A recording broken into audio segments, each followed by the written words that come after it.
Voilà, je vais commencer. Donc, la semaine dernière, je vous avais parlé d'équation de Langevin. En fait, il y avait d'autres aspects de l'équation de Langevin dont je voulais parler, et donc je vais un peu continuer à en parler. Et après, je vais parler de la théorie de la réponse linéaire et du théorème de fluctuation-dissipation. Je suis un peu plus lent que prévu, donc les grandes déviations, ça sera pour la fois prochaine. Alors, je vous rappelle l'équation de Langevin. En fait, c'est une équation bruitée où on a, dans le cas par exemple d'une particule dans un potentiel, on a la position de la particule qui évolue selon les lois de Newton. Donc il y a un terme qui provient d'un potentiel qui dépend du temps. Je ne sais pas si c'est possible de relever. Je crois qu'il est parti. Donc ça c'est une force, hein, c'est le gradient d'un potentiel. Et puis, il y a deux termes, l'un qui correspond à un frottement et un autre qui est un terme de bruit. Et donc, tout ça, c'est en fait une façon de représenter le thermostat. En fait, on avait vu que quand on avait beaucoup de degrés de liberté, eh bien, ça peut se réduire à ça par un calcul qui est assez classique. Donc ça, c'est l'effet du thermostat. Et ici, c'est le potentiel qui peut varier au cours du temps.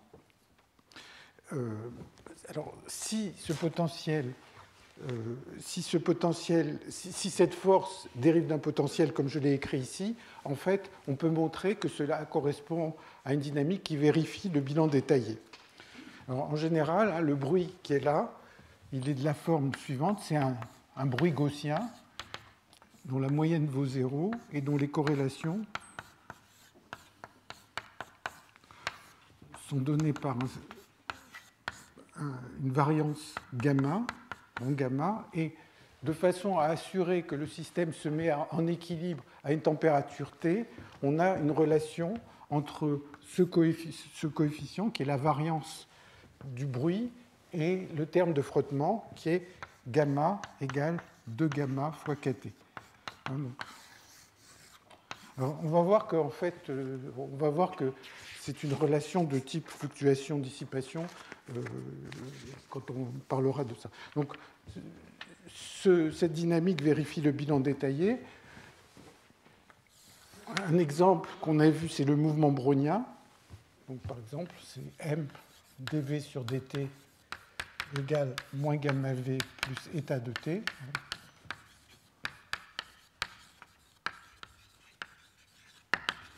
Et ce qu'on considère très souvent comme théoricien, c'est une limite où le terme inertiel est négligeable, c'est-à-dire si la masse est très faible, très petite, alors on a simplement une dynamique qui est de la forme dq sur dt, donc ça correspond simplement à négliger le terme inertiel qui est là. On a dq sur dt égale une force qui dérive d'un potentiel ou qui ne dérive pas d'un potentiel fois plus état de t sur gamma. Donc ça, c'est l'équation suramortie.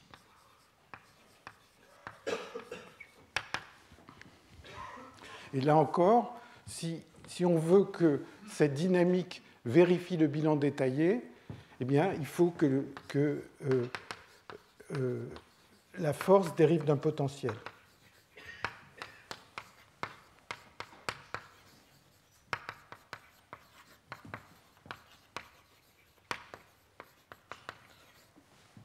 Des forces qui ne dérivent pas d'un potentiel, c'est par exemple, imaginons que j'ai une géométrie de ce genre et que j'impose une force constante le long de cette couronne. Bon, cette force ne va pas dériver d'un potentiel, donc ça ne vérifiera pas le bilan détaillé. Alors, à partir du moment où on a une dynamique stochastique, en fait, ça n'a plus de sens de parler d'une trajectoire, mais il faut parler de la probabilité d'une trajectoire. Et donc, ce que je vais vous faire, c'est un calcul très classique qui est ce qu'on appelle la dérivation de l'équation de Fokker-Planck.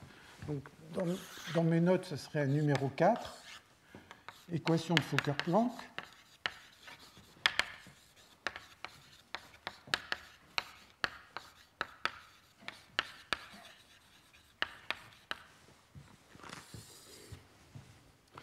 Donc, a priori, il faut parler de la probabilité d'une trajectoire, et en particulier, si on s'intéresse à la position d'une particule à l'instant t, il faut parler de la probabilité que la particule se trouve à la position Q à l'instant t. Q, c'est une position, je le prends unidimensionnelle, mais ça pourrait être toutes les positions de toutes les particules dans le système, ça pourrait être un très grand vecteur. Et donc, c'est cette probabilité qui est la chose qu'on doit considérer, et cette probabilité évolue selon une équation qui s'appelle l'équation de Fokker-Planck, que je vais écrire ici, qui est dp sur dt, donc je l'écris dans le cas suramorti,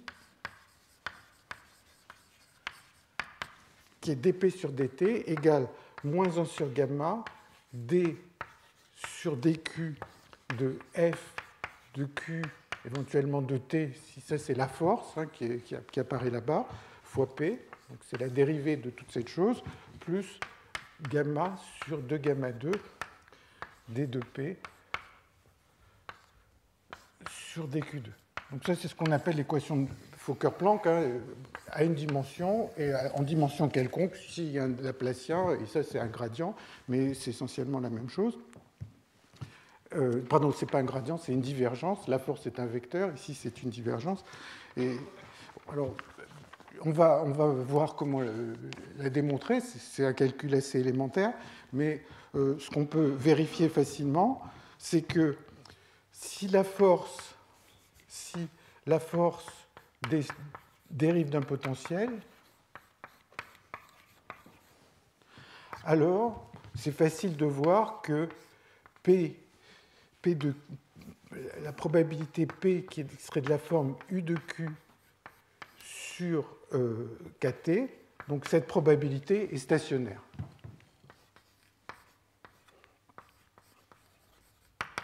Donc cette équation est bien compatible avec ce qu'on voudrait, c'est-à-dire que le système se met en équilibre avec des poids de Boltzmann.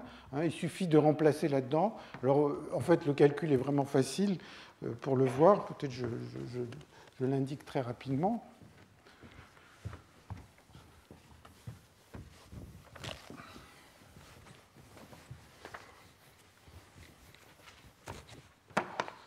En fait, d sur dt, ça va me permettre de vérifier que je n'ai pas oublié un terme, dp sur dt, c'est égal à moins 1 sur gamma, d sur dq, 2, et puis il y a f de q fois p moins grand gamma sur 2 gamma fois dp sur dq. Donc c'est d'abord l'évolution, c'est une dérivée par rapport à q, ça c'est normal.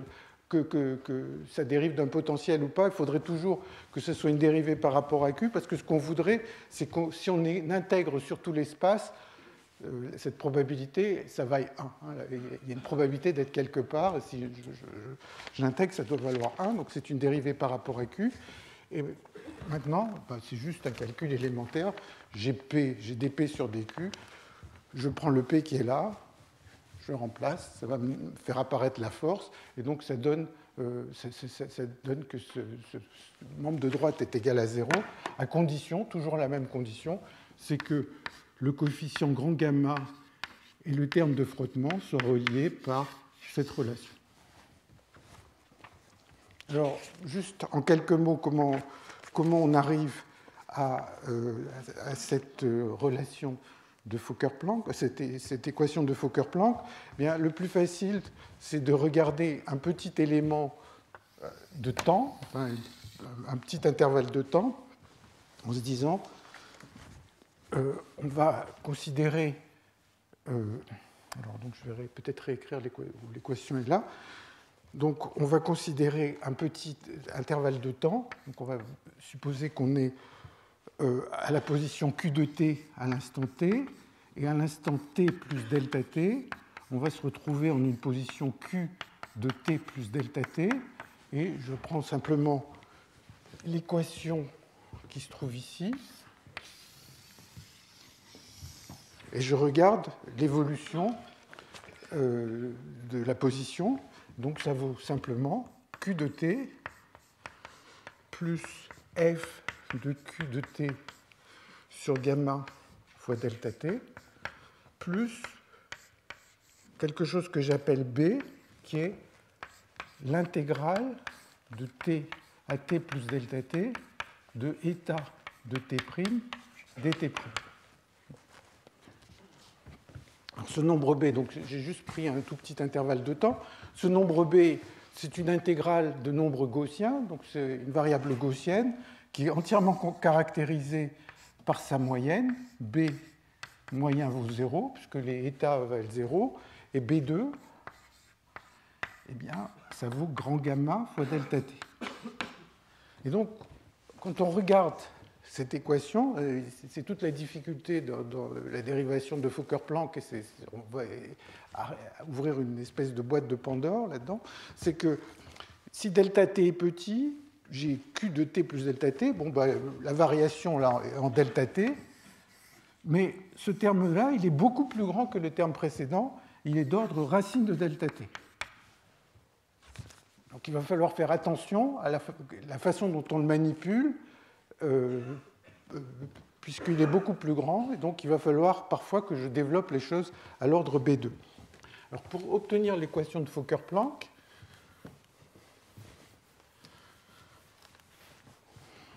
eh bien, on procède de la manière suivante, c'est une façon de faire, c'est de dire, prenons une fonction d'essai quelconque, je prends une fonction g de q, ça veut dire je voudrais savoir ce que vaut la valeur moyenne d'une fonction de q à l'instant t, c'est-à-dire je veux savoir ce que vaut g de qt moyenné sur l'histoire du système. Je moyenne puisque j'ai une trajectoire stochastique, donc il faut que je moyenne sur toutes les réalisations de cette trajectoire. Et maintenant, je voudrais voir quelle est l'évolution de ce g. Donc g de q à l'instant t plus delta t, c'est égal à g de q à l'instant t plus delta t, que je moyenne. Maintenant, q à l'instant t plus delta t, je l'ai ici. Et donc, ceci, c'est égal à g de q à l'instant t plus delta t f, bon, f qui dépend de q et du temps, si je veux, divisé par gamma, plus b divisé par gamma. Et maintenant, il faut que je moyenne ça. Alors, bon, tout ce qui est à côté de qt est petit, mais attention, le premier terme, il est en delta t, mais le deuxième terme, il est en racine de delta t. Donc, je voudrais calculer les choses à l'ordre delta t, donc il faut que je pousse le développement en b au second ordre. Donc, ça va me donner g de qt plus delta t f de q de t sur gamma, plus b, pardon, là il y a g' de q, bon, plus b sur gamma g' de q, plus b2 sur 2 gamma g seconde de q.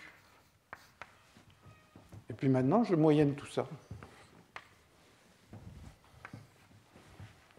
Alors, quand je vais moyenner b, la valeur moyenne de b vaut 0, donc ce terme-là va s'en aller, et donc j'arrive à g à l'instant t plus delta t f de q et de t fois g de q, que je moyenne, divisé par gamma. La moyenne de b vaut 0, la moyenne de b2 vaut delta t, pardon, ici j'ai oublié gamma 2, et donc ça fait plus delta t sur 2 gamma 2 fois grand gamma fois g seconde de q, et je moyenne tout ça à l'instant t.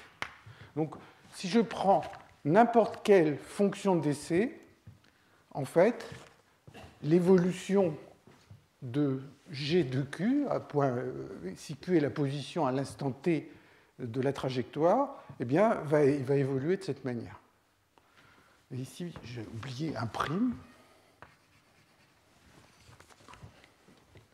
Bon, une fois que je suis là, ben, pratiquement tout le travail est fait, parce que je vais pouvoir remplacer les termes où il y a des dérivés de g par des dérivés sur la probabilité. Donc je vais juste indiquer rapidement comment ça fonctionne. Je ne sais pas ce que je vais effacer.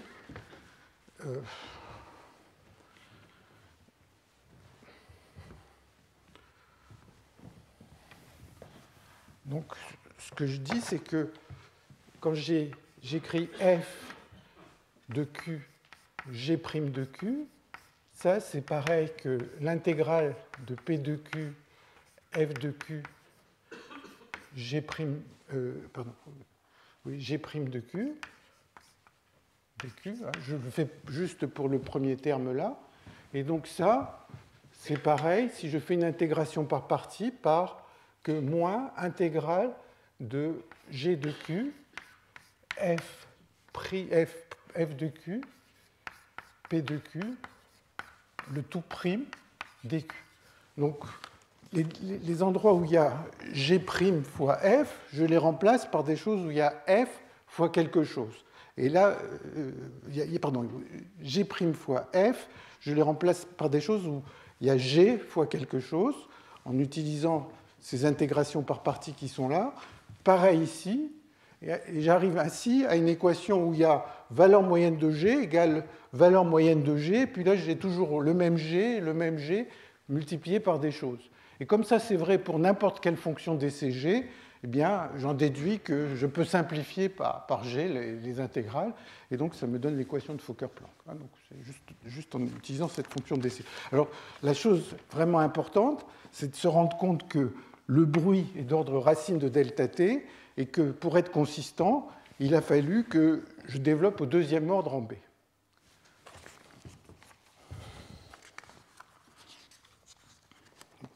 Alors maintenant, je vais en arriver à un point qui n'est pas tellement calculatoire, mais qui inquiète beaucoup les physiciens, qui s'appelle le choix de ce qu'on doit faire quand on a un bruit multiplicatif.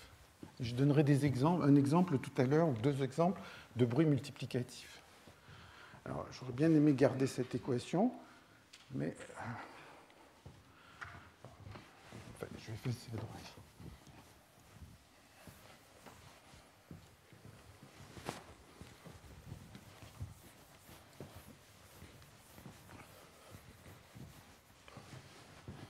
Alors, donc c'est le 5. C'est le dilemme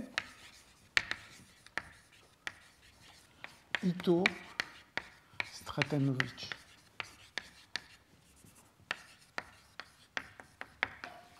Il y a un article qui date des années 80, qui est très bien écrit à mon avis, qui est dû à Van Kampen, dont le titre, ça doit être Ito versus Stratanovic. Donc c'est Van Kampen, 1980.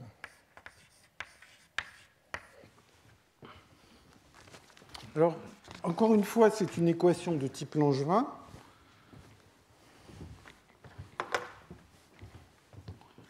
Donc je l'écris de manière un peu générale, comme ça, dq sur dt égale, je ne vais pas remettre les termes de frottement ou des choses comme ça, je dis c'est une certaine force, plus un bruit, mais maintenant, le bruit est multiplicatif dans le sens où le coefficient qu'il y a devant le bruit dépend de q. Alors, on peut essayer de refaire la même chose pour obtenir l'équation de Fokker-Planck, et donc on peut se dire, voilà, enfin, je voudrais suivre exactement la même démarche que j'ai suivie il y a quelques minutes pour l'équation de Fokker-Planck, donc je vais écrire quelque chose comme ça, et donc si j'écris Q à l'instant t plus delta t, j'essaye de discrétiser, prendre un tout petit intervalle de temps, bon, bien, il va y avoir Q à l'instant t, plus f de q fois delta t, plus g de q fois b, toujours défini comme on l'a fait à l'instant. Et toute la question du dilemme Stratanovic-Ito, c'est de savoir le q qu'on met ici, qu'est-ce qu'on choisit.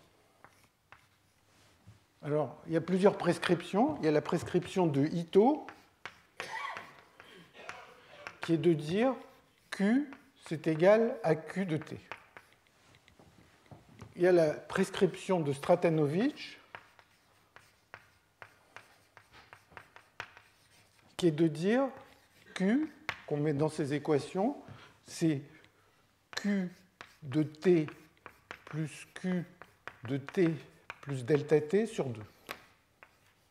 Bon, de manière plus générale, on peut prendre Q égale Q de t 1 moins alpha plus alpha Q de t plus delta t. Donc vous voyez, on a l'impression d'aller chercher vraiment des choses très compliquées. Quand on écrit une équation comme ça, quel sens on donne aux paramètres qui apparaissent dans l'équation? Est-ce qu'on prend la valeur à l'instant t, la valeur à l'instant t plus delta t, quelque chose d'intermédiaire, etc. Alors, le calcul que j'ai fait il y a quelques minutes pour obtenir l'équation de Fokker-Planck, si on le refait, on aboutit à une équation de Fokker-Planck que je vais écrire, où le coefficient va dépendre de alpha. C'est-à-dire, si je prends le choix de Ito qui correspond à prendre alpha égale 0, je trouve une certaine équation de Fokker-Planck. Si je prends une autre valeur de alpha, je trouve une autre équation de Fokker-Planck. Ce qui veut dire, bon, je vais le commenter après, donc je vais écrire l'équation de Fokker-Planck exactement, en suivant exactement la même démarche que j'ai suivie précédemment. On arrive à dp sur dt égale moins d sur dq de f de q p de q. Bon, c'est très semblable à ce qu'on a vu tout à l'heure, plus gamma sur 2 d2 sur dq2 de g carré de q p de q, enfin p de q. Et puis, selon le alpha que l'on a mis, c'est-à-dire la prescription qu'on a choisie pour remplacer q par sa valeur, le choix de q qu'on a mis dans l'équation, eh bien, il y a un terme où alpha apparaît, qui est de la forme g' de q, g de q fois p de q. Bon, c'est exactement le même calcul que j'ai fait tout à l'heure.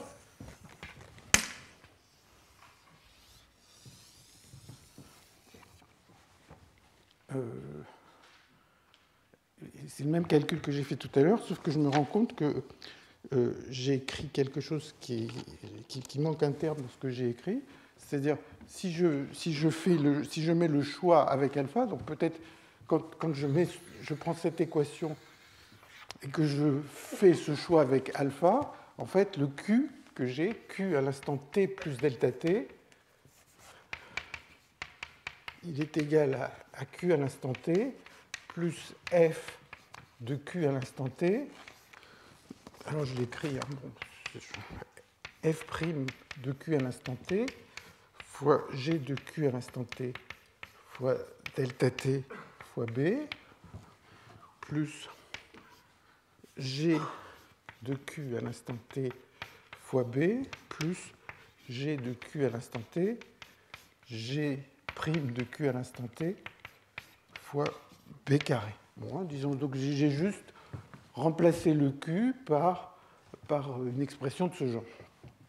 Et donc, ce que vous voyez, c'est que quand j'ai remplacé q par une expression de ce genre, le terme qui est ici peut être négligeable, parce que b est d'ordre racine de delta t, et là j'ai quelque chose en delta t. Le terme ici en racine de delta t, il faut que je le garde. Le terme ici est en b carré, c'est-à-dire en delta t, il faut que je le garde. Donc, parce que q maintenant, et là il y a un alpha que j'ai oublié, je regarde dans mes notes, je ne l'ai pas mis, mais il devrait y être. Et par conséquent, l'équation de Fokker-Planck à laquelle on arrive dépend de ce alpha. C'est un petit peu calculatoire, mais je voudrais faire un certain nombre de remarques à ce propos. La première remarque, c'est que l'équation qu'on écrit, l'équation de Langevin, quand on a un bruit multiplicatif, ben, l'équation est ambiguë, ce qui est très inhabituel en physique. D'habitude, on écrit une équation, bon, on essaye de décrire un phénomène, on écrit une équation, puis après on se dit, ben, maintenant si je résous l'équation, je vais arriver à faire une prédiction.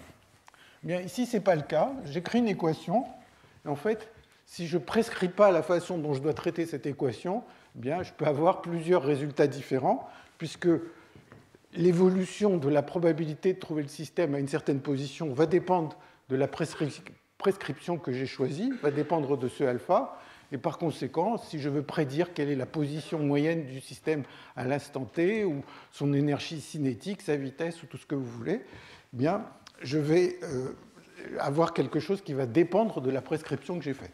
Donc c'est une équation ambiguë. Si je ne donne pas de prescription, il y a plusieurs interprétations possibles. Bon. La deuxième chose, c'est que qu'on voit dans l'équation de Fokker-Planck, c'est que si le bruit n'est pas multiplicatif, si G est une constante, eh bien, il n'y a pas à se faire de soucis. Donc, il n'y a aucune dépendance à alpha. Donc, le bruit additif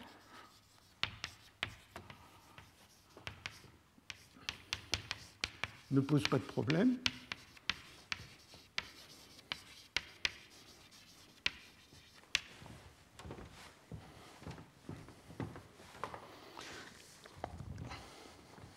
Alors, il y a un autre aspect qui est discuté dans cet article de Van Kampen, c'est qu'en fait, on peut se dire, qu'est-ce qu'il faut choisir, quel est le bon choix? En fait, ce dont on se rend compte assez facilement, c'est que si on prend un choix de force et de bruit F et G avec une certaine valeur de alpha, c'est pareil qu'un choix d'une force un petit peu modifiée qui va être F plus alpha GG' et G tilde égale G avec un alpha égal à 0. Donc en fait, changer le alpha, c'est changer un peu la force sur le système.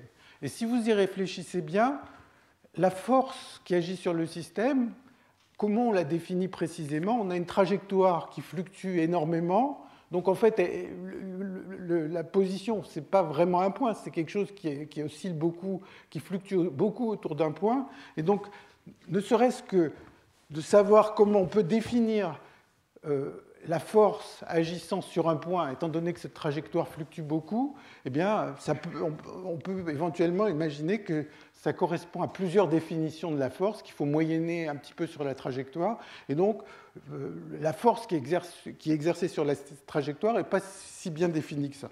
Donc, mais bon, mathématiquement, disons, on peut passer d'un cas à l'autre à travers ces formules.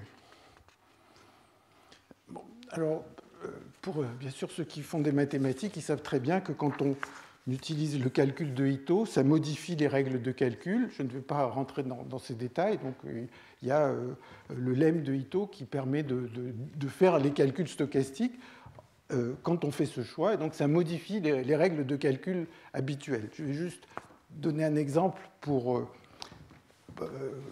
qui est en fait une façon de résumer ce lemme de Ito.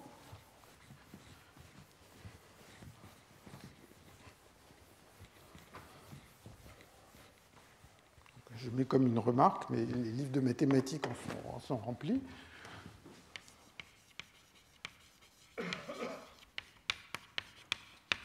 Imaginons le cas simple où j'ai ce qu'on appelle un mouvement brownien, c'est-à-dire j'ai une variable un dWt sur dt est simplement de la forme état de t. Donc c'est un processus de Wiener, ça s'appelle comme ça. Et maintenant, donc, je vais avoir donc w de t égale l'intégrale de 0 à t de état de t' dt'. Et maintenant, si le lemme de Ito me dit la chose suivante, c'est que les règles de calcul, si je veux une fonction d'essai g de wt moins g de w de 0, eh bien c'est donné par intégrale de 0 à t de d2g de wt sur dwt fois dwt. Bon, et puis, il y a un terme supplémentaire qui est intégrale de 0 à t de d2g dwt au carré fois dt. Donc, disons, les calculs auxquels on est tous habitués, c'est juste que la différence ici, c'est cette intégrale. Et dans le calcul de Ito, ça rajoute un terme supplémentaire qui est ici. C'est juste pour le mentionner. Alors, peut-être pour les physiciens, le plus souvent, ils préfèrent la prescription de Stratanovich pour la raison suivante, c'est que si on prend un bruit qui n'est pas delta corrélé, toute cette question provient du fait que le bruit état a des corrélations delta dans le temps. Donc si on se dit le bruit a des corrélations différentes, je ne sais pas, c'est que état de t fois état de t', c'est un delta un tout petit peu élargi. Donc par exemple, ce serait de la forme, je ne sais pas, une fonction 1 sur epsilon r de t moins t' sur epsilon. Pardon, r de t moins t' sur epsilon. Donc supposons que le delta est un tout petit peu élargi sur une région de taille epsilon. À ce moment-là, toutes les questions de prescription n'ont plus d'importance. On peut faire les calculs de manière totalement habituelle. Et si à la fin du calcul, on fait epsilon tend vers 0, on tombe sur la prescription de Stratanovich. Bon, donc j'ai mentionné un peu ça parce que ça fait souvent peur aux physiciens de tomber sur une équation et puis qu'on dise finalement l'équation est ambiguë. Si vous ne précisez pas la prescription que vous prenez pour l'équation, eh bien vous pouvez avoir un résultat ou un autre. Donc c'est pour ça que j'ai voulu mentionner ça. Alors je vais juste l'illustrer avec deux petits exemples.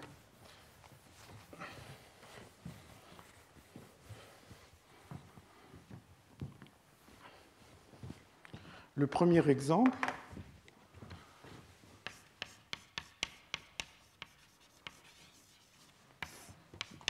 c'est encore une fois le mouvement brownien, en fait, tel qu'on l'a vu, c'est-à-dire m dv sur dt égale moins gamma v plus un bruit état de t. Donc ça, on en a discuté pas mal. Et maintenant, on peut se dire, ce qui m'intéresse, ce n'est pas la vitesse, mais c'est l'énergie cinétique de cette particule. Donc l'énergie cinétique, c'est mv2 sur 2. Et bien sûr, si j'ai une équation d'évolution pour la vitesse et que je fais les calculs à la manière habituelle, on tombe sur une équation pour cette énergie cinétique. C'est juste, je fais un changement de variable. Et donc, je trouve dE sur dt égale moins 2 gamma E sur m plus racine de 2e sur m état. C'est juste, j'ai fait un changement de variable, de passer de v, enfin, essentiellement ça correspond à multiplier ici par v, et puis là j'ai la dérivée de l'énergie cinétique, et puis là c'est assez évident. Et donc assez vite, pour un des cas les plus simples qu'on puisse imaginer, c'est l'équation de Langevin pour le mouvement brownien, eh bien, on peut tomber sur une équation où il y a un bruit multiplicatif, puisque maintenant E apparaît en face de état.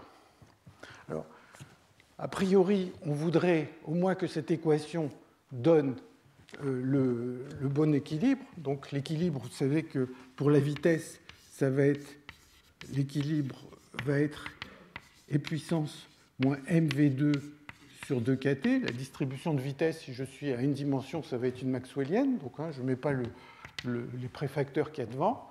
Bon, si j'ai la probabilité de la vitesse, je peux en déduire la probabilité d'équilibre de l'énergie. Donc c'est juste un changement de variable.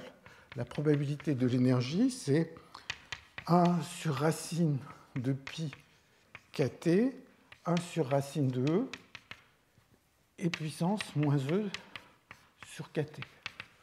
Bon, il y a ce facteur racine de e parce que l'espace des phases, le volume de l'espace des phases dépend de la vitesse. Donc ça, c'est la probabilité d'avoir une énergie d'équilibre E.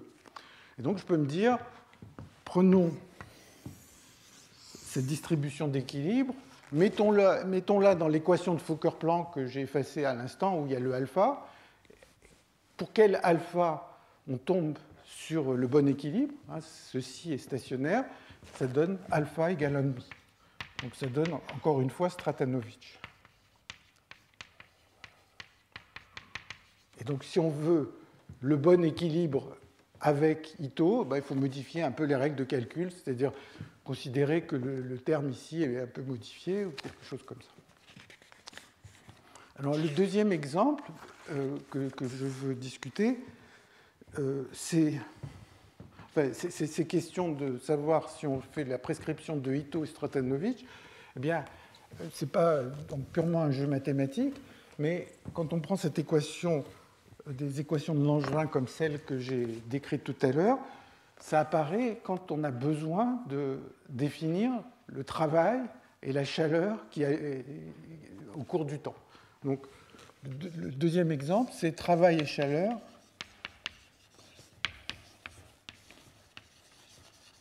pour l'équation de Langevin.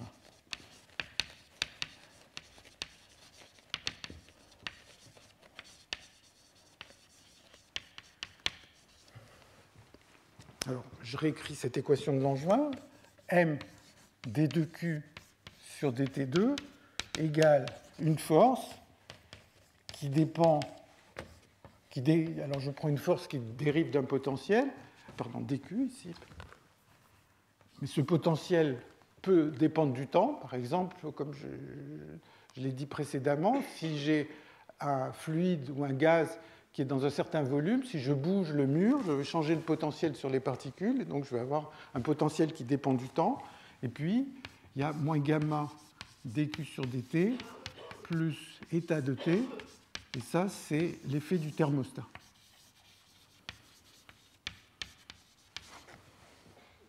Alors, l'énergie du système va être l'énergie cinétique. Je prends pour une seule particule, mais s'il y avait beaucoup de particules, ça serait une somme sur toutes les particules. Donc, c'est m dq sur dt au carré, c'est l'énergie cinétique, plus une énergie potentielle, U de Q et de T. Donc ça, c'est l'énergie de mon système. Et maintenant, on va essayer de voir qu'est-ce qui correspond au travail, qu'est-ce qui correspond à la chaleur. Si je regarde dE, le changement d'énergie du système pendant un petit intervalle de temps, eh bien, il faut dériver ici. Donc ça va être égal à m Q point Q2 point. J'utilise cette notation de fois delta t. Au lieu de décrire les dérivés explicitement, j'utilise cette notation. Et puis, plus du sur dq q point delta t plus du sur dt fois delta t. Si je dérive par rapport au temps, il y a tous les termes qui apparaissent ici. Alors, les deux premiers termes, je vais écrire un peu plus loin, les deux premiers termes, je peux les réécrire en utilisant l'équation de Langevin qui est là. Vous voyez que m dérivée seconde plus du sur dq fois delta t, en fait, tout ce qui est... les deux premiers termes, en écrivant l'équation de Langevin, me permettent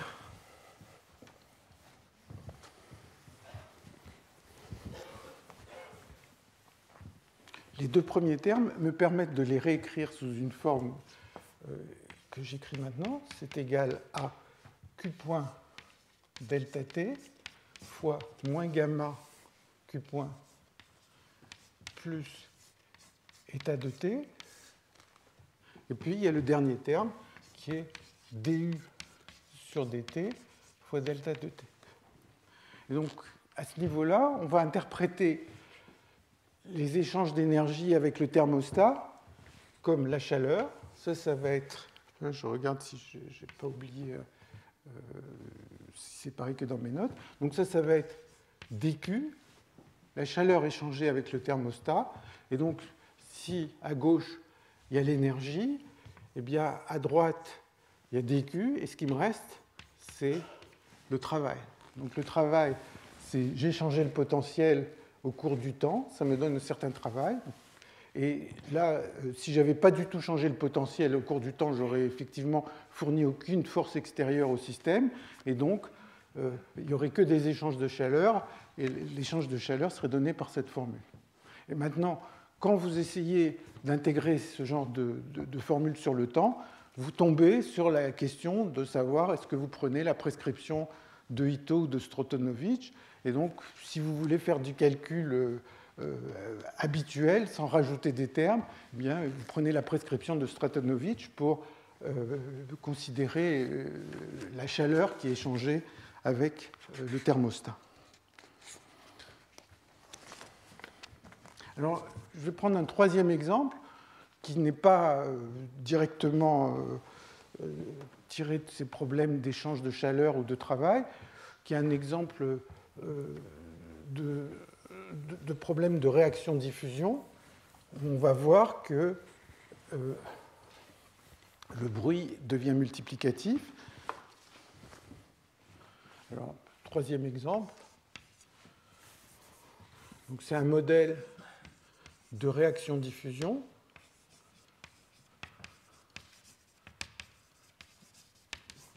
Un modèle très simple, si vous voulez, de propagation d'une épidémie.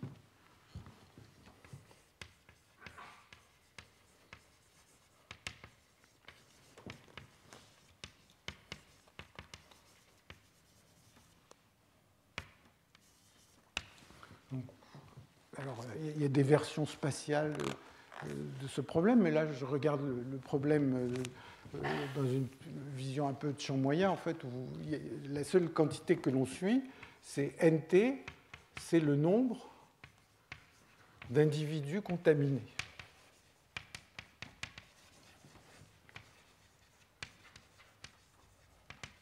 À l'instant T. Maintenant, on va supposer que pendant un petit intervalle de temps, chaque individu a une probabilité d'en contaminer un autre, et puis chaque individu qui est contaminé a une chance de guérir. Donc on va considérer que si j'ai NT à l'instant T, donc NT, nombre d'individus contaminés à l'instant T, eh bien, à l'instant T plus DT, il va y avoir soit le même nombre, soit 1 en plus, soit 1 en moins. Éventuellement, ils auront contaminé une personne supplémentaire, ou bien il y en a un qui aura guéri. Alors, il va guérir avec une probabilité bêta dt, il va contaminer, bêta nt dt, il va y avoir la contamination d'un nouvel individu avec une probabilité alpha ndt, et puis le reste, c'est 1 moins alpha nt dt moins bêta nt dt. Pourquoi le choix de nt? C'est que chaque individu qui est porteur de la maladie risque de contaminer. Donc la probabilité de contaminer un nouvel individu est proportionnelle au nombre d'individus contaminés. Et puis la probabilité qu'un individu guérisse est aussi proportionnelle au nombre d'individus qui sont contaminés, puisque chacun a une certaine probabilité de guérir. Alors, ça c'est le vrai processus. Maintenant, je voudrais regarder ce processus sur des échelles de temps qui sont suffisamment grandes par rapport à l'évolution d'un individu, c'est-à-dire je vais essayer de regarder une échelle de temps delta t telle que le changement du nombre d'individus pendant ce temps delta t est grand devant 1, il s'est passé beaucoup d'événements, mais essentiellement très petit devant n, c'est-à-dire que essentiellement le nombre n'a pas trop varié, j'ai beaucoup d'individus contaminés, mais malgré tout, il s'est passé beaucoup d'événements de ce genre. Alors, si on fait ça, eh bien, on tombe sur une équation, peut-être je donnerai le calcul un petit peu plus précis dans les notes, mais on tombe sur une équation qui est bruitée, qui est de la forme suivante, c'est que sur ces échelles de temps, dn sur d delta t est égal à alpha moins bêta n plus racine de alpha plus bêta n fois un bruit gaussien. Et donc, je vais juste indiquer comment on arrive à ce genre d'équation un petit peu rapidement. Je peux donner des détails un peu plus précis dans des notes. Mais essentiellement, vous voyez que l'évolution, ce n'est pas très étonnant qu'il va y avoir une dépendance exponentielle dans le facteur alpha moins bêta. Au cours du temps, si alpha est plus grand que bêta, ça va croître exponentiellement. Donc ça, ce n'est pas très étonnant. Mais le bruit qui apparaît, les fluctuations, vont être avec un racine de n devant. Donc on est devant une question où il y a un bruit multiplicatif. Et la question, c'est de savoir quelle est la prescription qu'on prend ici. Donc, quelle est la bonne prescription? Est-ce qu'il faut prendre Ito, Stratanovich dans un cas comme ça? Alors, bien sûr, dans un cas comme ça, le problème n'est pas compliqué parce que, de toute façon, on sait tout résoudre. Alors, comment on arrive à ce genre de relation? Je l'indique, comme je dis, assez rapidement, si je retrouve dans mes notes. C'est que, étant donné cette évolution, c'est assez facile de se dire, supposons qu'à l'instant t, n vaut une certaine valeur, grand N. Maintenant, je peux écrire l'évolution de la valeur moyenne de n de t. Ça vaut exactement alpha moins bêta n de t. Donc ça, ce n'est pas une équation approchée, c'est juste je suis le processus et j'écris ce qui se passe pendant un intervalle de temps dt.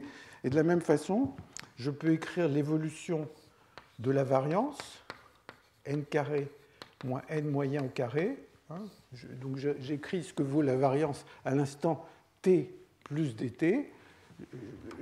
Je tombe sur une équation fermée qui est de la forme 2 alpha moins bêta n carré moins n moyen au carré plus alpha plus bêta n moyen. Donc ça, c'est des équations fermées où il n'y a eu aucune approximation qui a été faite. Et donc, je peux les intégrer au cours du temps.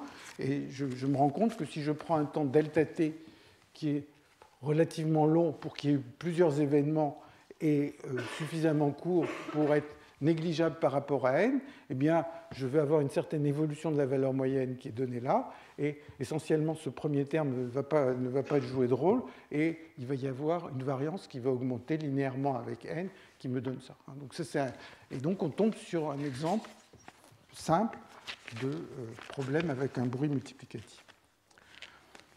Bon, donc ça termine ce que je voulais dire sur l'équation de Langevin. Et maintenant, je vais passer à une autre question qui est la théorie de la réponse linéaire, qui joue un rôle très important dans les systèmes hors d'équilibre. Donc, il y a beaucoup d'articles qui ont été écrits au cours des 10 dernières années sur ces questions. Donc aujourd'hui, je vais essayer essentiellement de vous présenter les choses connues et un peu anciennes. Et puis, la prochaine fois, je parlerai des aspects plus hors d'équilibre.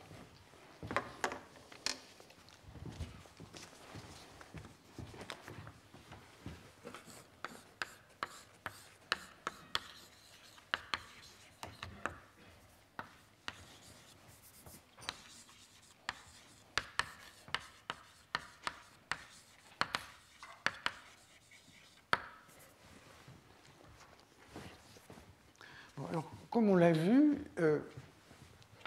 quand on est un système à l'équilibre, en fait, les propriétés fluctuent d'un système à l'équilibre. Donc, si je regarde une certaine quantité au cours du temps, eh bien, cette quantité au cours du temps va fluctuer. Donc, elle va avoir une certaine variance, elle va avoir des corrélations dans le temps. Par exemple, imaginons que je prenne un gaz ou un fluide, et puis je regarde une petite région, et je me pose la question, quel est le nombre de particules dans cette région à l'instant t? Bon, ce nombre de particules, au cours du temps, il fluctue, parce que il y a des particules qui rentrent dans cette région, il y en a qui sortent, il y a des collisions, etc. Donc ce nombre n'est pas constant dans le temps, il fluctue. Donc ça, c'est le premier acteur de cette théorie de la réponse linéaire. Le deuxième acteur, c'est supposons que j'agis sur le système avec une petite force. On agit sur le système avec une petite force.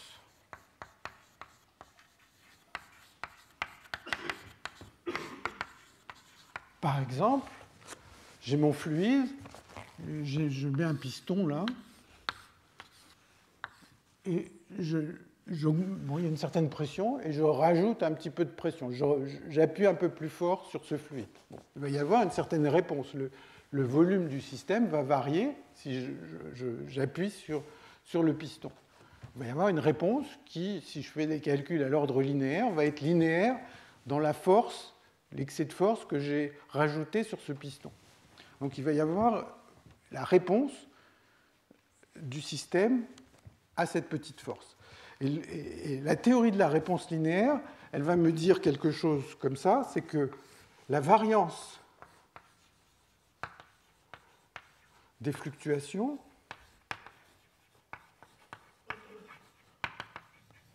elle est égale à K, la constante de Boltzmann, fois le coefficient de réponse.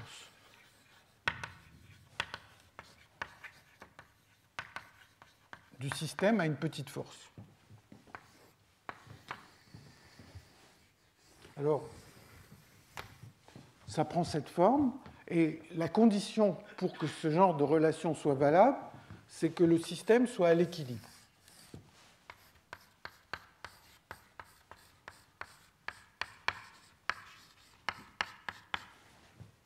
Alors, ça prend cette forme, on verra que quand on regarde des corrélations dans le temps, ça prend des formes un petit peu différentes. Ici, il peut y avoir les corrélations à des temps différents dans le temps.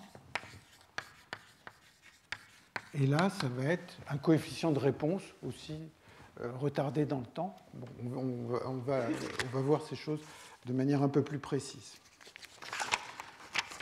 Alors, d'abord, je commence par un exemple, qui est essentiellement celui dont j'ai parlé à l'instant.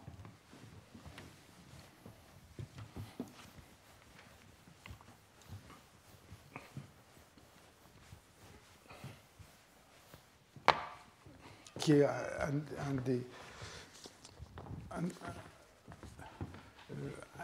finalement une des choses qui est discutée dans tous les cours de physique statistique, c'est donc je vais faire des exemples.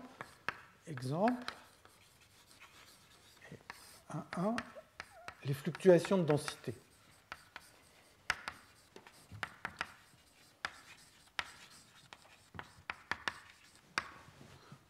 Donc je prends exactement la géométrie qui est là, j'ai mon fluide, et je me pose la question, quel est le nombre de particules à l'équilibre dans un volume de taille petit v. Donc j'ai un volume V ici.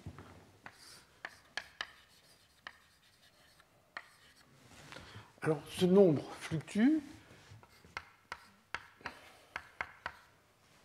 et donc il faut penser en termes de sa variance, et sa variance est donnée par Kt, K la constante de Boltzmann, T fois le volume fois un coefficient qui a l'air un peu compliqué, qui est ρ2, kappa de ρ, où kappa de ρ, c'est la compressibilité. Kappa de ρ, alors la définition précise, c'est 1 sur ρ, dρ sur dp.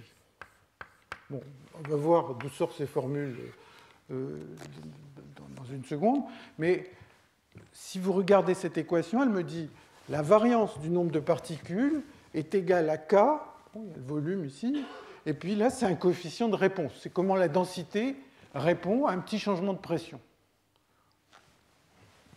Alors, moi, j'aime bien voir cette équation comme ici des propriétés du XXe siècle, essentiellement pourquoi la densité et le nombre de particules fluctuent. Parce qu'on sait que la nature est faite d'atomes, et donc on a cette image que des atomes rentrent et sortent de la région V. Et là, par contre, c'est une physique du 19e, c'est la compressibilité. J'appuie sur un gaz, comment sa densité, si je change la pression d'un gaz, alors bon, c'est peut-être pas très bien écrit, pas très visible, ça c'est la pression ici, et au-dessus c'est la densité. Alors, sous cette forme, ça a l'air, on se dit, mais quel est le coefficient de réponse qu'il faut mettre à droite? En fait, si vous utilisez la thermodynamique habituelle, vous tombez que ceci est égal à Kt fois dρ sur d de mu, où mu est ce qu'on appelle le potentiel chimique, et donc c'est Kt fois la façon dont la densité répond à un changement de potentiel chimique. Bon, mais le potentiel chimique, c'est quelque chose qui a l'air un peu plus abstrait que de dire je change la densité en appuyant sur le système.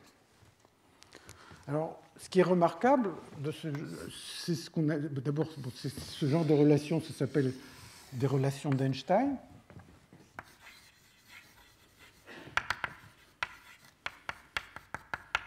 Et ce qui est remarquable, c'est que finalement, on a un système, je ne sais calculer ni ses fluctuations, ni sa compressibilité. Si les particules ont des interactions, en général, on n'a pas une expression explicite des deux, mais on sait que les deux vont être liés de cette manière.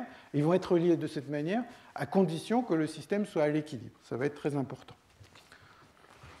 Alors, une autre remarque qui remonte aussi aux travaux d'Einstein et de Smoluchowski, c'est que quand on s'intéresse à un fluide, eh bien, il y a ce qu'on appelle un diagramme de phase d'un fluide.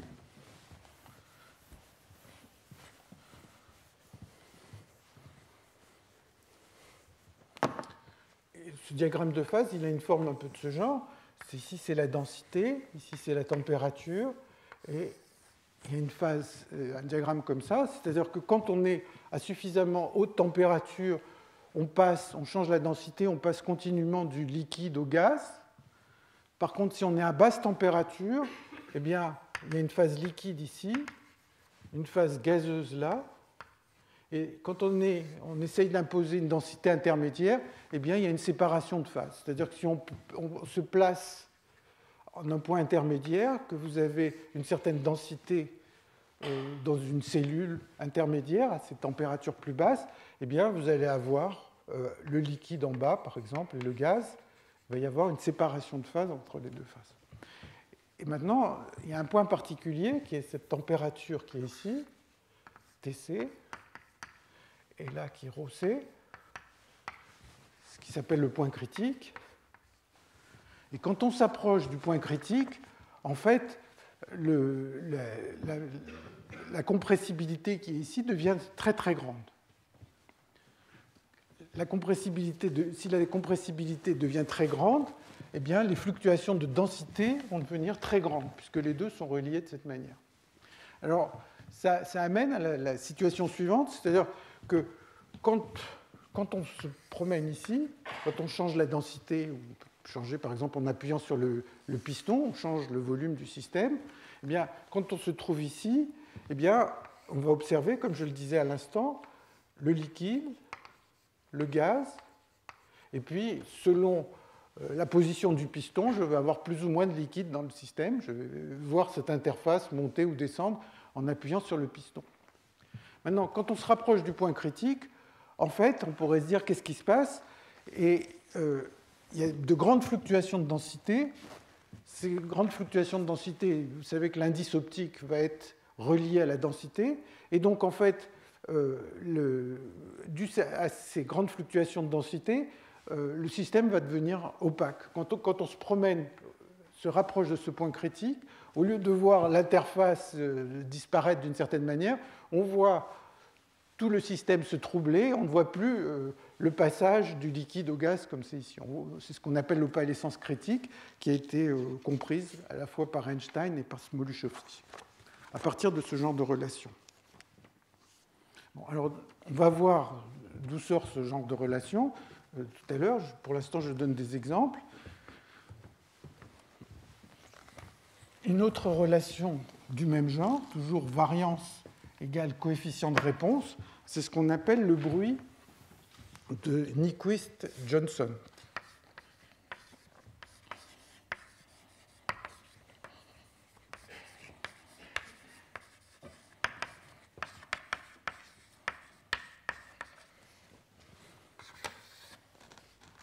Alors, de quoi s'agit-il? Eh bien, c'est simplement, vous avez une résistance électrique à la température ordinaire, et vous mesurez, elle est ouverte, et vous mesurez la tension aux bornes de la résistance électrique. Donc la tension aux bornes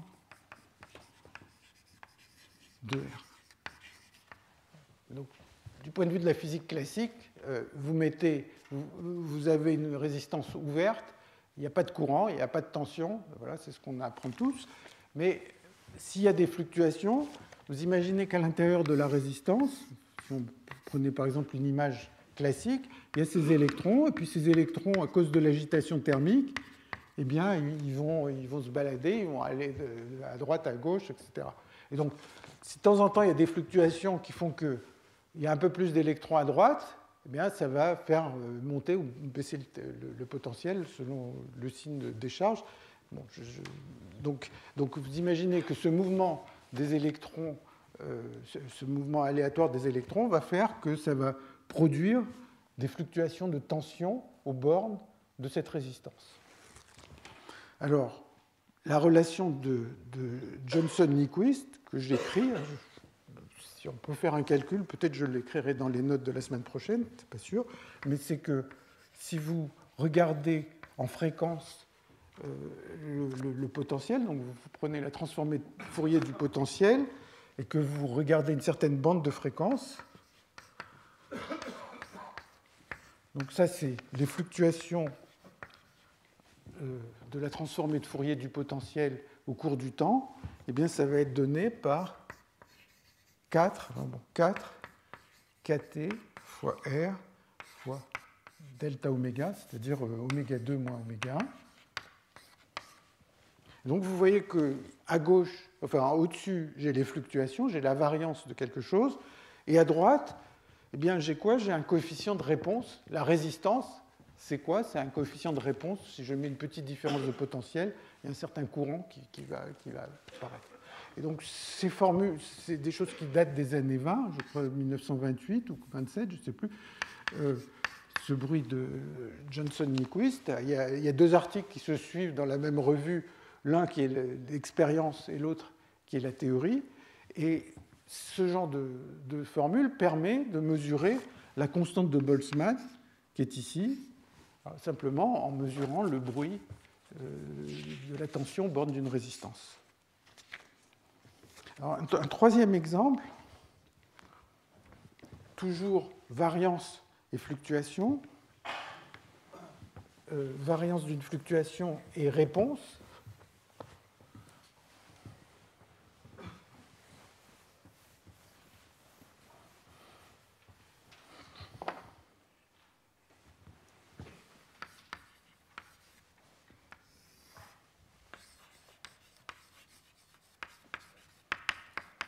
Alors bon, c'est la conductivité thermique.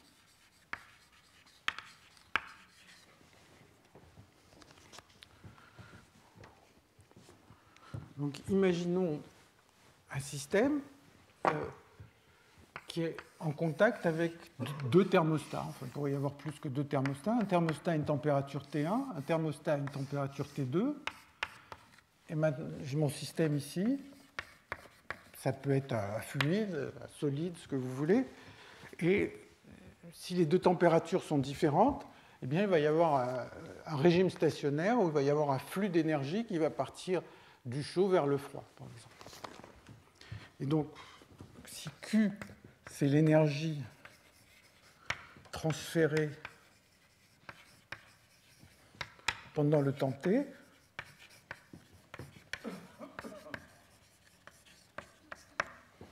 eh bien, je vais avoir un flux qui va valoir, donc un certain courant d'énergie qui va valoir quelque chose comme D fois T1 moins T2, si T1 moins T2 est petit. Peut-être que si la différence de température est grande, ça ne va pas être linéaire dans la différence de T1 moins T2, mais si j'impose une petite différence de température, je m'attends à ce qu'il y ait un flux d'énergie qui aille dans ce sens et qui va sans doute s'annuler en moyenne quand T1 est égal à T2, le système sera à l'équilibre, il n'y aura aucun courant, donc je m'attends à quelque chose comme ça. Bon, et bien sûr, D va dépendre des propriétés précises du système.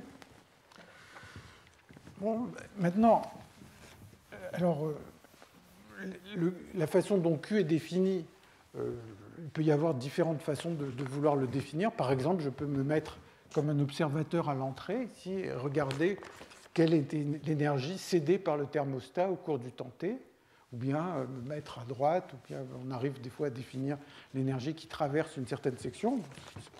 C'est des détails. Maintenant, si je regarde le même système, mais à l'équilibre. Donc si maintenant je prends T1 égale T2, bon, Q moyen va valoir 0, mais malgré tout, il va y avoir des transferts d'énergie, parce que tout fluctue, il y a des échanges d'énergie avec le thermostat de droite, de gauche, et donc il va y avoir des fluctuations d'énergie, et Q carré sur le temps, pour le temps long, va valoir quelque chose, il va valoir 2 kT2 fois D, où D c'est le même coefficient qui est là. Donc encore une fois, ici on a une quantité qui fluctue, l'énergie qui est échangée avec le système fluctue au cours du temps, et là on a la réponse du système à un petit gradient de température, et les deux sont les mêmes. Ce qui ne veut pas dire que si vous me donnez un gaz avec des interactions un petit peu compliquées, que je sache calculer ni D, ni cette propriété-là, ni celle-là. Mais le D est exactement le même. Alors, aussi, cette propriété, on va la voir, en particulier quand on va traiter du théorème de fluctuation, on verra que c'est une conséquence dans une certaine limite, c'est-à-dire dans la limite où T1 moins T2 est petit, du théorème de fluctuation. Le théorème de fluctuation dit des choses plus générales sur des fluctuations qui ne sont pas forcément petites. Alors, ce que je voudrais montrer ici, c'est que simplement ce genre d'expression aboutit à ce qu'on appelle la formule de Green-Kubo.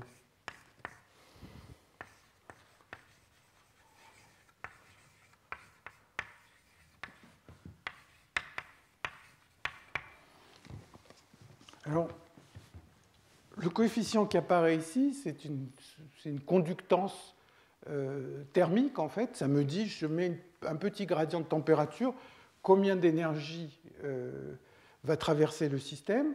Et donc, bon, si je posais le même genre de question, par exemple, pour un problème électrique, j'aurais une différence de potentiel électrique ici, et le coefficient qui serait là serait la résistance ou l'inverse de la résistance.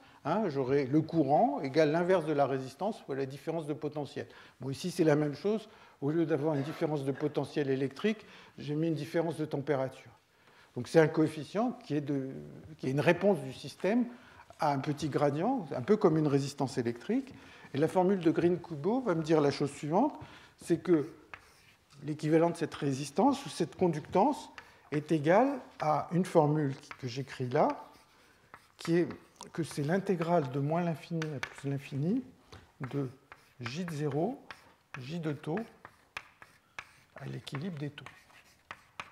Cette formule, elle me dit la chose suivante. Vous voulez savoir ce que vaut la conductance, ou vous voulez savoir ce que vaut la résistance électrique d'un système. Bon, si c'était la résistance électrique, le petit coefficient qui est là serait modifié. Qu'est-ce que vous faites? Vous ne mettez pas de différence de potentiel, vous ne mettez pas de différence de température, vous regardez simplement les fluctuations du courant au cours du temps. Si vous regardez les fluctuations du courant, donc là, ça c'est le courant à un instant 0, là c'est le courant à un instant taux, vous regardez la façon dont le courant est corrélé à différents temps, vous intégrez sur le temps, vous tombez sur la conductance ou la résistance électrique selon ce dont vous voulez parler. Encore une fois, si c'était la résistance électrique, le coefficient ici serait un peu modifié. Alors, pour le voir, eh bien, il suffit d'utiliser cette relation de réponse linéaire, que je n'ai pas démontrée, mais qui sera démontrée plus tard. Si vous prenez cette relation de réponse linéaire, vous voyez que le coefficient qui est D ici, il réapparaît là. Et maintenant, si je veux savoir ce que vaut Q2, eh bien Q, pendant l'instant t, c'est l'intégrale de 0 à t de gt' dt'. C'est ça, Q. Et donc, si je calcule Q carré, bon, je regarde dans mes notes pour ne pas me tromper, eh bien Q carré, ça vaut exactement intégrale de moins t à t, de t moins taux, bon, il se trouve que c'est la valeur absolue, j de 0, j de taux. Donc, bon, la seule chose que j'ai utilisée pour passer de la ligne du haut à la ligne du bas, c'est que la corrélation entre le courant à deux temps différents dépend juste de la différence des temps. Le système, comme le système est à l'équilibre, la corrélation entre le temps t et le temps t', c'est juste une fonction de t moins t'. Donc, si vous utilisez simplement ça, vous prenez Q carré, vous moyennez, vous tombez là-dessus, et vous voyez que pour les temps longs, eh bien, le terme qui est là disparaît, et donc vous trouvez quelque chose qui est t, l'intégrale de moins t à plus t, ça fait de moins l'infini à plus l'infini, de J0, J de taux à l'équilibre, plus des choses qui, quand le temps devient grand, ne vont pas croître. Et donc, ça vous donne cette relation qui est ici pour D, et donc la conductance qui est reliée aux corrélations de courant. Alors maintenant, j'en viens à essayer de montrer ces relations de fluctuation. Alors certains sont cette relation entre la réponse et la variance. Alors les calculs à temps égaux, c'est des exercices tout à fait élémentaires, donc je vais le montrer. Et puis après, alors peut-être avant de le montrer, je voudrais attirer votre attention sur une remarque, en fait, c'est que Van Kampen, dont on a parlé tout à l'heure à propos du dilemme entre Ito et Stratanovic, en fait, il est assez critique, il a écrit des choses qui sont assez critiques par rapport à cette théorie de la réponse linéaire. Parce que l'idée de la théorie de la réponse linéaire, c'est une idée de perturbation, de dire, voilà, j'ai rajouté une toute petite force, une toute petite différence de température, et comment l'évolution du système est modifiée par cette petite différence de température. Donc, la théorie de la réponse linéaire, c'est une théorie de perturbation.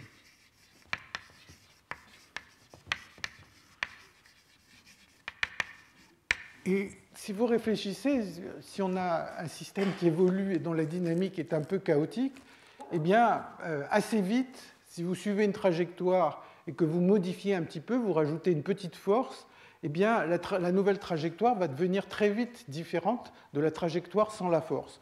Par exemple, on a parlé du gaz de Lorentz. Le gaz de Lorentz, il y avait des obstacles qui sont situés au hasard, et une particule du gaz de Lorentz, elle a ce mouvement libre, et elle fait des collisions sur les différents obstacles. Elle a une trajectoire comme ça qui va être des lignes droites et puis des trajectoires, des collisions élastiques sur ces obstacles.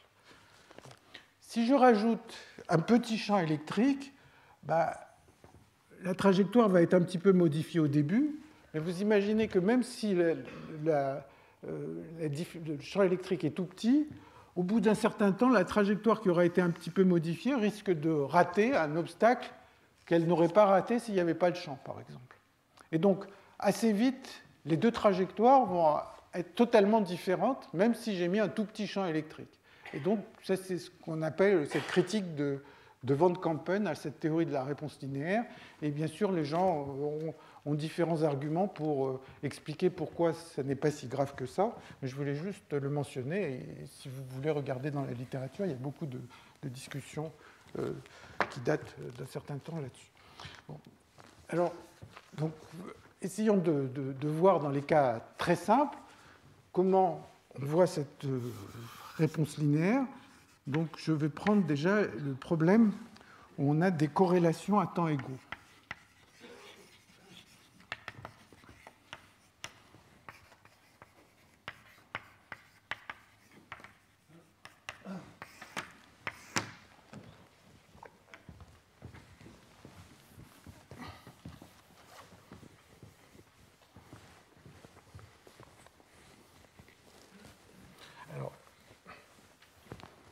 Alors, le cas le plus simple, c'est, imaginons que je regarde l'énergie de mon système, et je regarde comment l'énergie de ce système évolue si je change un peu la température. Donc, l'énergie d'un système est donnée par somme sur toutes les configurations possibles de l'énergie de la configuration et puissance moins bêta E de C divisé par somme sur C de E puissance moins bêta E de C. C'est la définition quand on est à une température donnée dans l'ensemble canonique. Maintenant, je m'intéresse à comment cette énergie va répondre à un petit changement de température. Je fais dE sur dβ. Changer la température, c'est pareil que de changer β. Si je dérive par rapport à β, il y a deux termes. Je dérive le numérateur, je dérive le dénominateur. Si je dérive le numérateur, ça me fait descendre un E ici. Si je dérive le dénominateur, ça me fait autre chose que je vous laisse faire. Et ça donne moins E carré moins E moyen carré. La chose importante, c'est que si vous dérivez le numérateur, ça descend à E, donc je vais avoir valeur moyenne de E carré. Et si je dérive le dénominateur, je vais avoir le carré de la moyenne. Donc vous voyez que la réponse à un petit changement de température est reliée à la variance d'une quantité. Donc si vous l'écrivez en termes non pas de β mais de la température, vous avez E2 moins E moyen au carré qui est égal à KT2 D2 sur dt.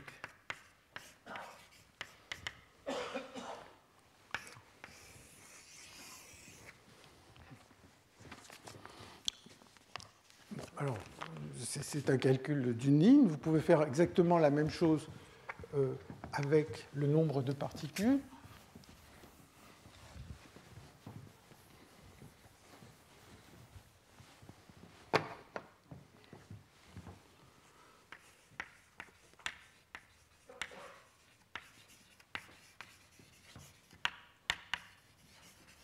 Le nombre moyen de particules dans le système, c'est somme sur toutes les configurations n de C et puissance moins l'énergie de la configuration sur kT plus mu n de C sur kT, divisé par la fonction de partition.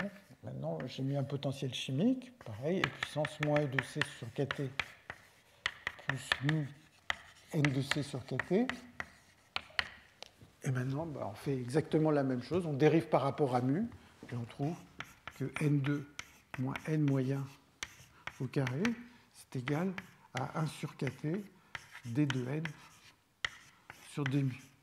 Et tout à l'heure, je vous ai dit, si on dérive par rapport à mu, c'est pareil que d'avoir ce coefficient si on essaye de décrire en termes de densité et de pression, eh bien, ça redonne les formules qu'on avait tout à l'heure. De manière un tout petit peu plus générale, toutes ces formules sont des exercices immédiats de l'ensemble canonique. Si vous avez un cas général,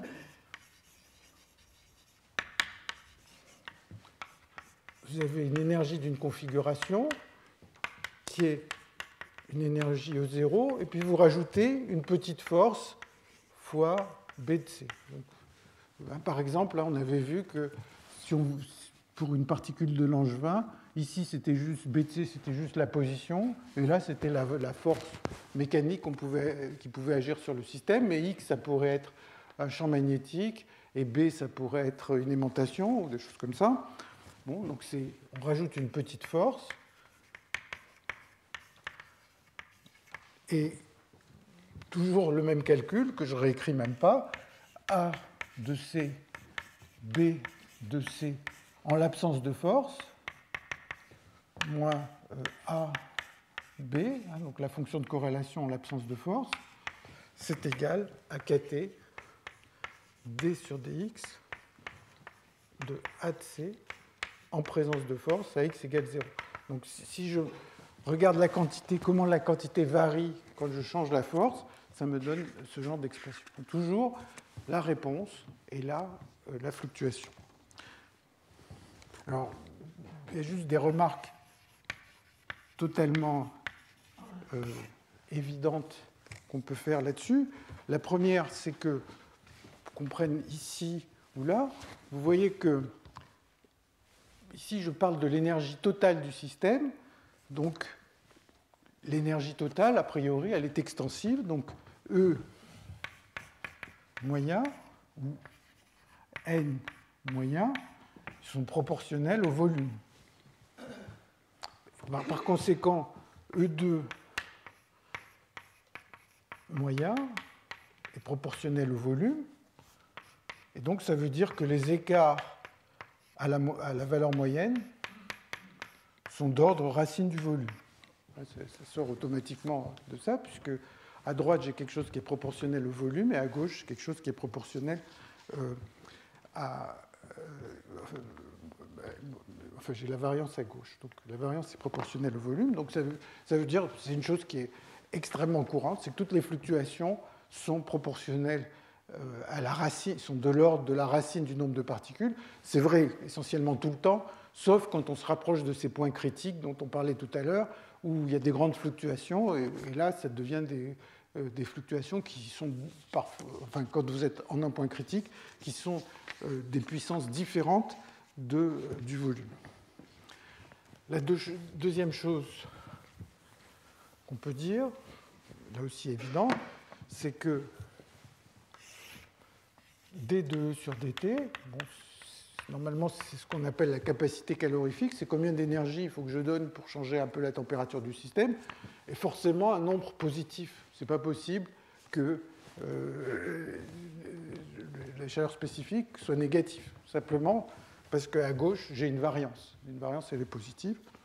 De la même façon, la compressibilité, donc tout à l'heure on parlait de kappa de ρ, qui était la compressibilité, qui est 1 sur ρ dρ sur dp, est forcément positif ou nul. Vous appuyez sur un système, eh bien, son volume, sa densité augmente, son volume diminue. Bon, alors, je vais parler des corrélations dans le temps, qui est le théorème de fluctuation, où maintenant on va regarder des différences de temps. Mais avant de faire ça, je voudrais juste vous faire remarquer que ce genre de relation existe en dehors de la physique. Et alors, un des cas où on le rencontre, c'est en biologie, dans quelque chose qui a un nom un peu, je trouve, un peu pompeux, en fait, ce qui s'appelle le théorème fondamental de la sélection naturelle.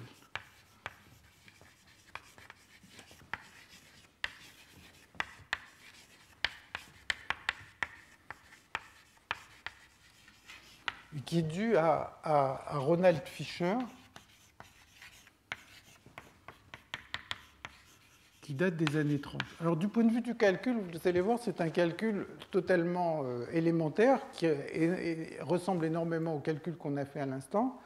Donc, bon, ce n'est pas un calcul difficile, mais par ailleurs, c'est un sujet qui était au débat entre Fisher, qui était tenant d'une fécondité qui augmentait au cours du temps pour les raisons dues à ce théorème, et les tenants du darwinisme qui attribuaient l'augmentation de la fécondité due à des mutations. Donc ici, c'est un modèle sans mutation.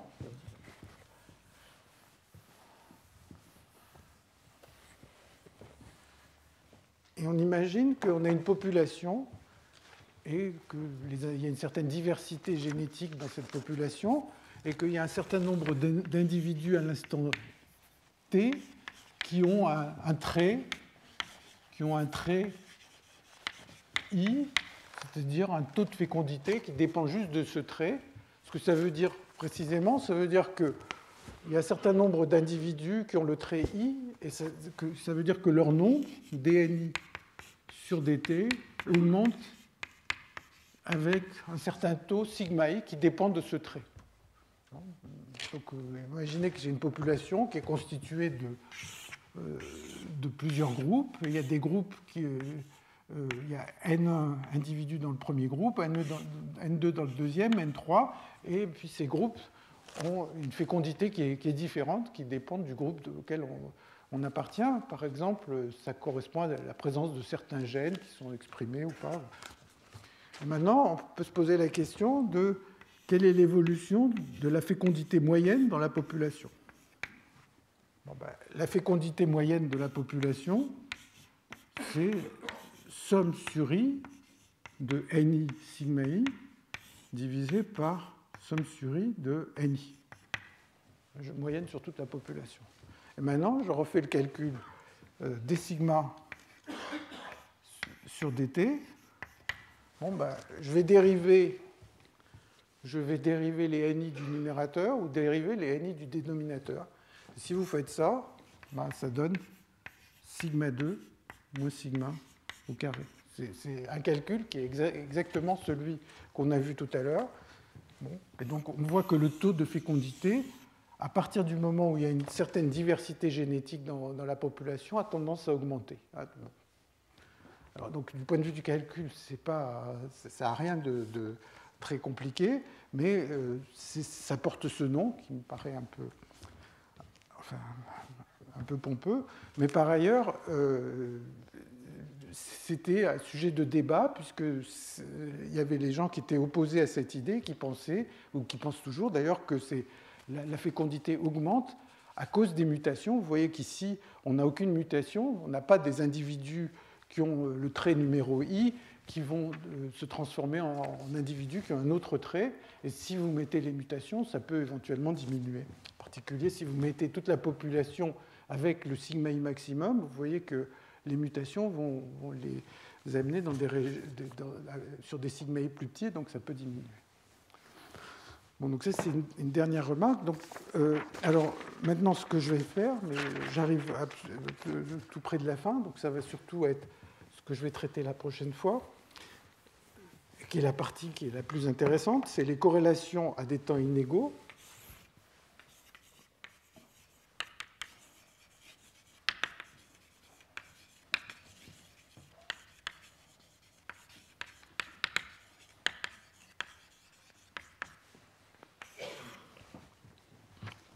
Donc, imaginez que vous modifiez la force sur un système et vous regardez comment le système évolue. Par exemple, c'est ce qui se fait dans des expériences de magnétisme.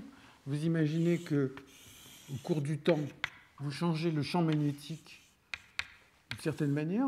Mettons par exemple le système était sous un champ magnétique et à l'instant t égale 0, le champ magnétique est interrompu, vous arrêtez le champ magnétique.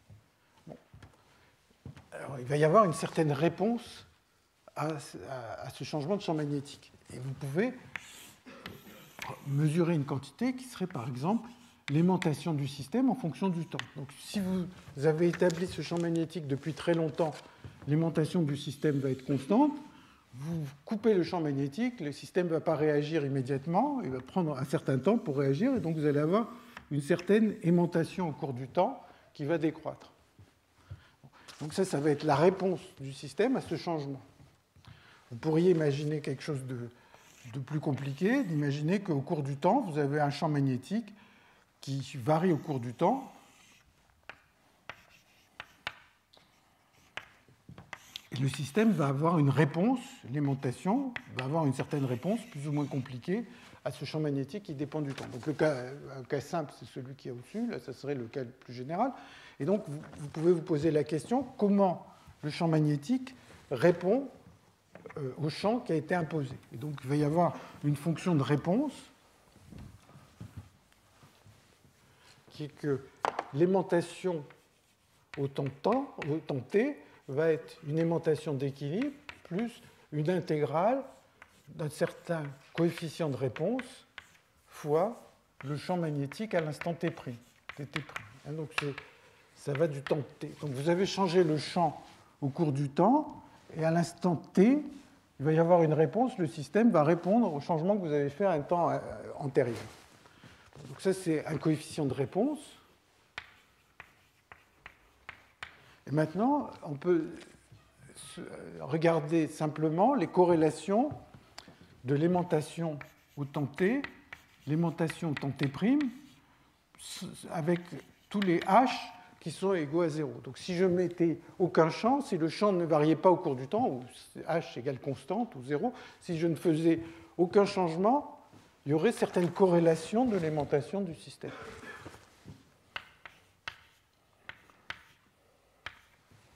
Et donc il y a une relation que aujourd'hui je ne vais pas montrer, mais que je montrerai la prochaine fois. Il y a une relation qui relie la réponse du système à la fonction de corrélation, et je vais l'écrire aujourd'hui, je vais l'écrire ici. C'est que la fonction de corrélation C de t et t', qui est là, ou C de t, disons, est égal à kt fois intégrale de t à l'infini de qui de t', dt'. Donc là, ça va être la corrélation entre l'aimantation à un temps t quelconque et t plus t' quelconque. Puisque si on est à l'équilibre, ça ne dépend pas du temps de la mesure. Et donc, il y a une relation qui relie le coefficient de réponse à la fonction de corrélation. En fait, dans mes notes, c'est écrit sous une forme un tout petit peu plus générale, pas dans le cas de cet exemple. Donc la prochaine fois, je vais commencer par vous montrer ces relations, et on verra que quand on est hors d'équilibre, soit dans un régime stationnaire, soit parce qu'on est dans un système comme celui-ci, où il n'a pas encore eu le temps d'atteindre, enfin, un système auquel on a fait un changement brutal, on a changé, par exemple, on a refroidi brutalement un système, eh bien, la relation qui est là va être modifiée. En général, elle ne sera pas vraie, il y aura des termes supplémentaires que je vais discuter assez brièvement la prochaine fois. Donc, je vous remercie. Je vous rappelle qu'il y a un séminaire de Félix Ritter. Félix Ritter, c'est un des très grands expérimentateurs de ce domaine, donc vous allez entendre parler d'expérience, mais il est un ancien théoricien, il a écrit des choses, des revues sur ce genre de sujet, donc il en sait sûrement beaucoup plus que moi sur la question, donc je vous encourage à l'écouter. Et la semaine prochaine, il y aura un séminaire de Sergio Siliberto, aussi sur les démons de Maxwell, les machines de Szilard dont j'ai parlé l'autre fois. Il va aussi montrer qu'expérimentalement, on peut voir ces choses. Je vous remercie.